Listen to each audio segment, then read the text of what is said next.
Bismillahirrahmanirrahim ve bihi nesta'in innehu khayru nasirin ve mu'in ve sallallahu ala seyyidina Muhammedin ve ehl beytihi tahirin ve la'natullah ala a'daihim a'da'allah ila liqa'illah amma ba'd. Allahumma veffiqna lima tuhibbu ve tarada. Allah'ın lütfu inayetiyle bugün ahkam dersinde bahsimiz zekat mevzusudur. Zekat İslamda mühüm bir ibadətlərdən sayılır. Hətta Quran-ı Kərimdə baxmayaraq əksər ayələrdə sədaqə mənasındadır. Amma bəzi ayələrdə hökm-ü zəkat indiki ki, şəri olunub, təşrih olunub, həmin zəkat mənasında gəlib, namazdan sonra onun adı zikr olunur. Və hətta bəzi rivayətlərdə var, zəkatı bilərəkdən verməyən şəxs zəkat boyuna vacib olur və onu əda eləməyən şəxs dilindən çıxmış hökmündədir. Yəni, zəkat məsələsi bu qədər mühümdür. Bir bəhsimiz var, zəkatda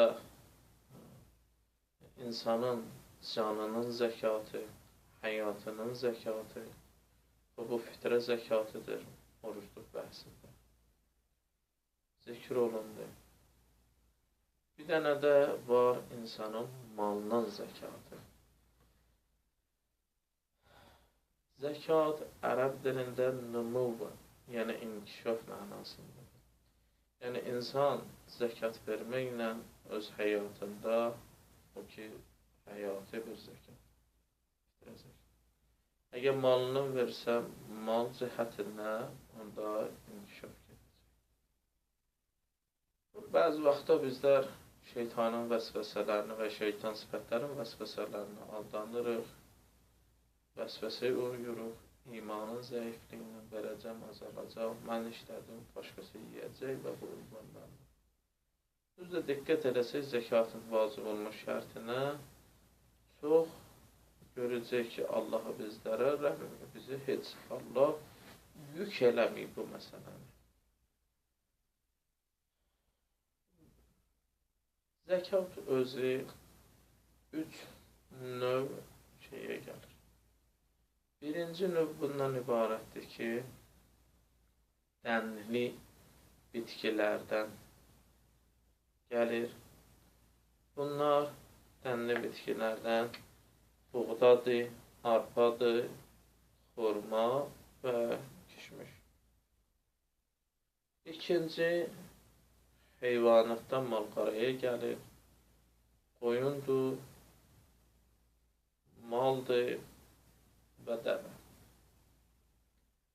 Üçüncü, o müəyyən, o qəlbli, o sekələrə gəlir, o da ki, qızıl və gümüşünə. Bunların bir-bir Allahın köməyi ilə hökmlərini deyəcək.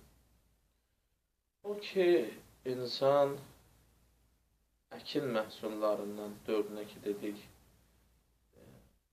buğda, arpa, kişmiş,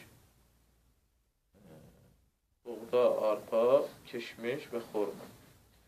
Bu 4 dənənin hər biri üçün nisab həddi var. Nisab həddi budur ki, bu həddə çatsa, onda zəkat vacib olur.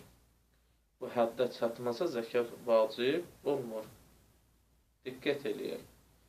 İndi hamı deyəcək ki, var müsibət, biz bizdən zəkat yıxılacaq. Normalda 850 kiloya çatarsan, 850 kilo bir nəfər əkib, 850 kilo buğda ələ getirib, 850 kilo arpa ələ getirib, xurma ələ getirib, 850 kilo məsələn kişmiş ələ getirib. Diqqət edin, bu haldır. Bunun ən dəqiq hesabı isə 847 kilo 207 qram. Laf dəqiqi budur. Amma 850 kifayətli hesablamaq üçün. Bu 850 kiloya çatdısa, bu 3 cür ələ gəlir bu məhsul? Birinci budur ki, bu məhsulun ələ gəlməsi üçün insan bu məhsulun sulamağında əziyyət çəkməyib. Yağış suyu və yaxud çay, dəniz, hər bir şey ki, buna yaxındır. Yəni, bir bunun üçün zəhmət çəkmir özü. Bunun üçün, məsələn, suyu sulamaqda insanın özünün bir zəhməti yoxdur. Yağışlandır və yaxud deyirəm də çay, göl, gölməcə, bu şeylərin suları ilə sulanır. Onda bu cür olsa, 850 kiloya çatsa, onun 1/10 zəkat verəcək. 1/10 nə qədər eləyəcək? 85 kilo. Məlum oldu? 85 kilo. Əgər, diqqət elə, insan özü sulamağında zəhmət çəkərsə, necə olacaq? Məsələn, özü vedrə ilə, özü məsələn, bu motor vasitəsi, su motoru vasitəsi ilə ki, özü suvarmaq işində özü zəhmət çəkir. Onda 20/1-nə xums düşəcək. Yəni, o 85-in də elə bir yarısı. 85-in də yarısı. Diqqət edin. Yəni, 43 kilo da heç olmayacaq. 20/1. İndi diqqət elə. İndi bəzi fəsillərində suvarmağın bəzi hissəsi yağışla olub, bəzi hissəsin çayla olub, bəzi hissəsin insan öz zəhməti ilə sulayır. Burada iki hissəyə bölünəcək. Bir yarısını 1/10 verəcək, yarısını 20/1. İki hissəyə bölünəcək. İndi diqqət edək. Bu, yəni, əkin sahəsində, əkin nəsə şeylərə gələn 4 şeyə aid oldu. Buğdaya, arpaya, kişmişə və xurmaya. İndi diqqət edək. Biz heyvanlardan da dedik neçə şey gələcək? Qoyuna, malqaraya və dəvə. Bu günləri biz inşallah qoyunun həddi nisabın, yəni o miqdarı ədədə çatacaq ki, o miqdar və ədəd qədərincə deyirik, onda zəkat vacib olacaq. Yəni, o yolda çatmasa, zəkat vacib. Birinci budur ki, 40 dənə qoyun olsa, əgər 40 dənə qoyun oldusa, o 40 dənə qoyunla bir dənəsinə zəkat gəlir. Yəni, 40 dənədən birini ayıracaqsən zəkatdan. Əgər 40 dənədirsə. İkinci nisab həddi 121. 121 ədədə çatsa, olur 2. 121-ə çatsa, olur 2.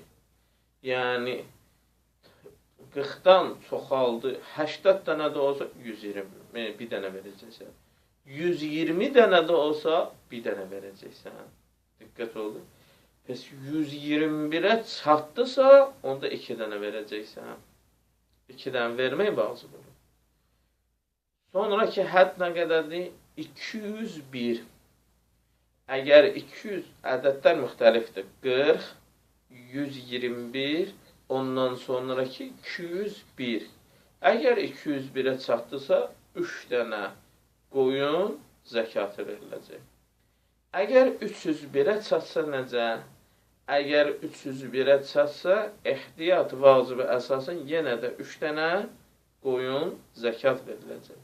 Amma gəldik, çatdıq 400-ə və 400-dən yuxarı. Əgər qoyunların sayı 400-ə çatdı və 400-dən yuxarıya, hər 100 dənəyə bir qoyun düşür. Məsələn, 400 dənə qoyunun varsa, 4 dənə düşəcək. 450 dənə var, yenə də 4 dənə düşəcək. 499 dənə var, yenə də 4 dənə düşür.